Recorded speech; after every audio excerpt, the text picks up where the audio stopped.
Terima kasih Tuhan, Engkau telah menyelamatkan diriku dari kepalsuan. Setiap cinta ini kuberikan kepada siapapun, di penghujungnya selalu mengecewakan. Selanjutnya tidak mungkin lagi kuberikan kepada siapapun, kecuali kepadamu saja, wahai Tuhan. Cinta ini kupersembahkan.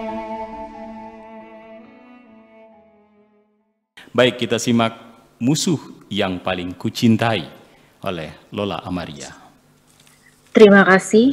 Assalamualaikum warahmatullahi wabarakatuh. Waalaikumsalam warahmatullahi wabarakatuh.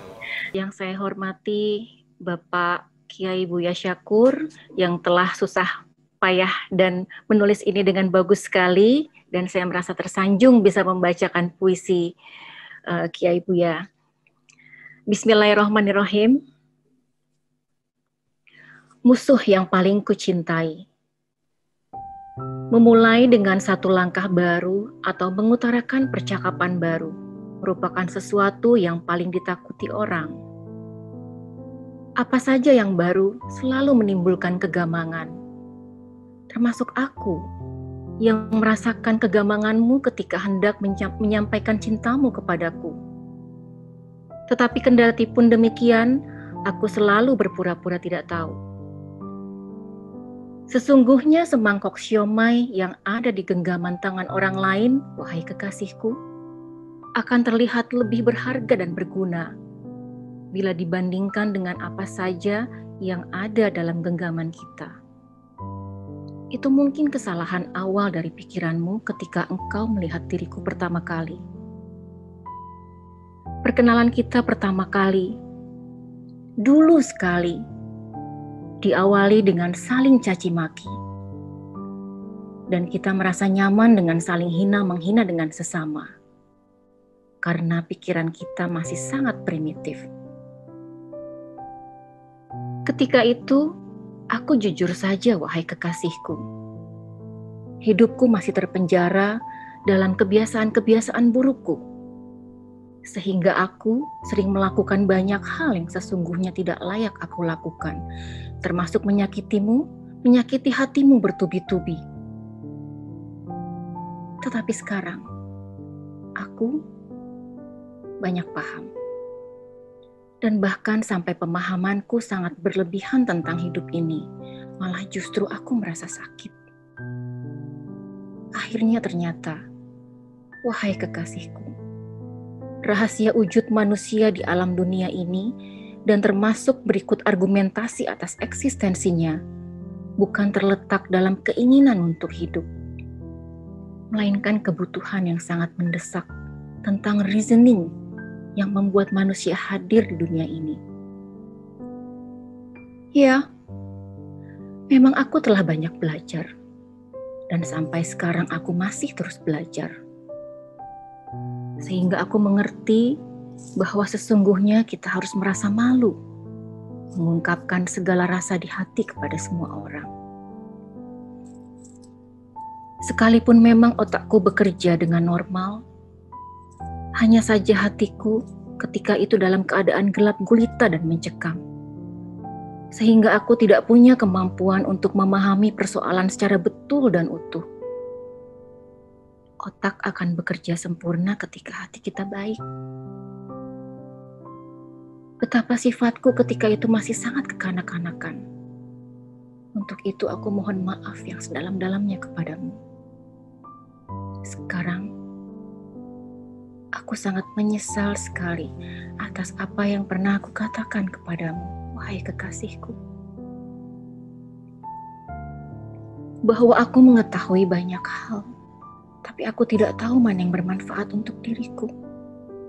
Sungguh, aku tidak tahu mengapa aku bisa jatuh cinta kepadamu.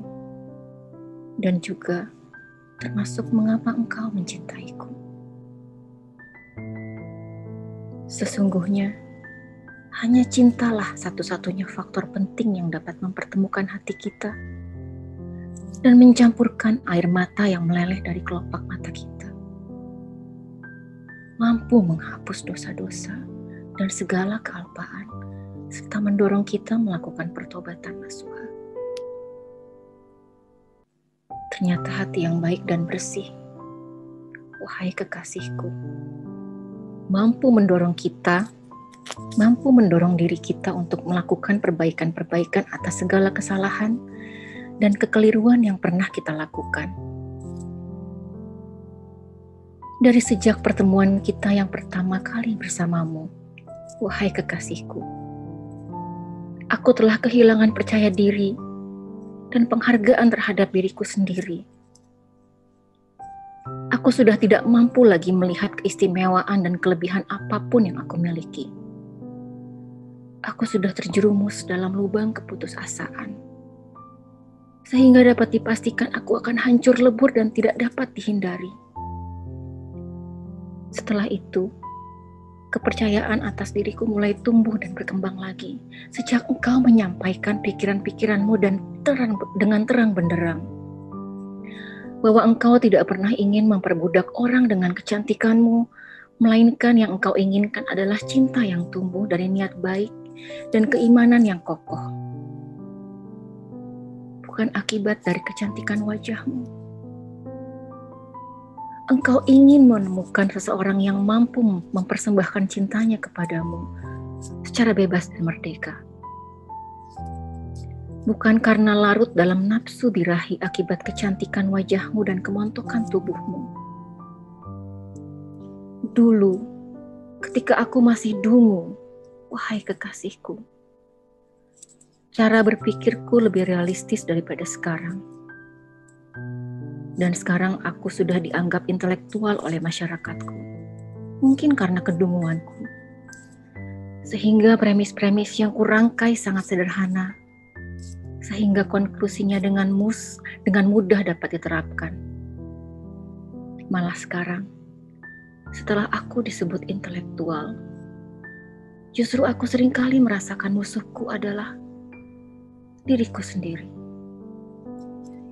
Di dalam diriku, selalu terjadi konflik dan pertentangan antara hatiku dan logikaku yang berkelanjutan sehingga menyebabkan aku sulit tidur. Hanya satu yang menghantarkan aku dapat tidur lelap, yaitu ketika aku membayangkan kecantikan wajahmu. Dengan jujur aku berjanji kepadamu, aku akan setia merawat cintamu. Tapi aku masih gampang untuk memastikan bahwa aku orang yang rendah hati. Aku memang tipe lelaki setia. Tapi karena berlebihan, sehingga aku tersungkur ke dasar yang paling bawah. Sehingga aku dilihat orang sebagai manusia biasa-biasa saja. Disebabkan kecemburuanku yang berlebihan terhadap dirimu. Itulah yang sering terjadi. Keyakinanku larut dalam gentong keraguan dan kebimbangan. Lebih jauh lagi muncul dalam perasaanku bahwa aku tidak sanggup lagi bertemu dengan siapapun. Karena ketika aku berpapasan dengan siapapun, aku merasa sakit di hati dan mengganggu kenyamananku. Memang sejauh pengalamanku mengamati orang lain, bahwa hampir semua orang punya keinginan untuk membalas dendam. Karena dalam pembalasan dendam, diyakini di dalamnya ada keadilan. Itulah sebabnya aku mengatakan, cintaku, cintamu, dan cinta kita benar-benar kemukjizatan. Karena permusuhan kita diakhiri dengan cinta dan kemesraan. Bukan dengan pembalasan dendam. Mungkin kau masih ingat, dulu pertengkaran sengit antara kita pada suatu hari telah menyebabkan hatiku merasakan kesedihan yang sangat dalam. Sehingga terbangun imajinasi dalam pikiranku seolah aku ditinggalkan dunia dan semua orang menjauh, tidak menerima kehadiranku. Lalu lebih jauh lagi aku merasakan dalam kesendirian yang sangat mencekam, sehingga aku tidak mampu lagi untuk memberikan perhatian dan keberadaan diriku. Tetapi itu semua ada hikmahnya. Mungkin selama penderitaanku, sehingga aku banyak belajar bahwa penderitaan adalah sesuatu yang sangat penting sebagai prolog untuk membangun harmonisasi total dalam hidup ini. Sekarang yang menjadi sentra pemikiranku adalah bagaimana aku dapat menghadapi kehidupan dan aku dapat menyambut kematian untuk sesuatu yang aku cintai. Itu saja yang paling penting. Lalu pada akhirnya, wahai kekasihku, tidak mungkin aku dapat tertipu lagi oleh siapapun ketika aku berpegang teguh dengan apa yang aku yakini secara betul untuk memastikan apa yang harus aku lakukan. Di tengah aku sedang berpikir di sore hari menjelang matahari akan tenggelam, merencanakan kunjungan ke rumahmu. Tiba-tiba tanpa diduga engkau datang dengan mengenakan pakaian warna serba merah. Mengetuk pintu perlahan. Setelah engkau ucapkan salam, sambil tersenyum manis engkau mengatakan, engkau adalah musuhku yang paling kucintai. Lalu engkau memelukku erat-erat sampai hangatnya dengus nafasmu terasa menyentuh di telingaku. Indramayu, 15 Mei 2022, Abdul Syakur Yasin. Baik, terima kasih Lola Amaria dalam Musuh yang Paling Kucintai.